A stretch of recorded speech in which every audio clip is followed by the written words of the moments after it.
everyone, welcome back to my channel. We're diving into the world of ICT software types and applications. So let's get started. First, what is software?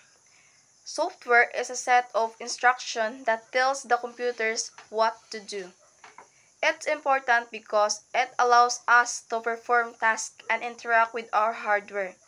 Without software, our computers would just be expensive paperweights. Software acts as a bridge between hardware and user. It translates our commands into the language that the computers understand. Now, let's talk about the system software. This type of software helps manage computer hardware. It provides essential functions that allow the computers to operate properly.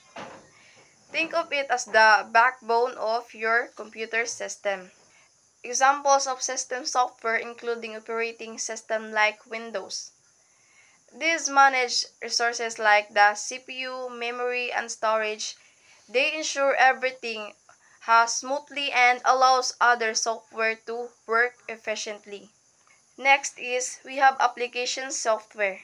This differs from system software because it's designed for specific tasks, while system software allows you to do things like edit documents, create presentations, or browse the web.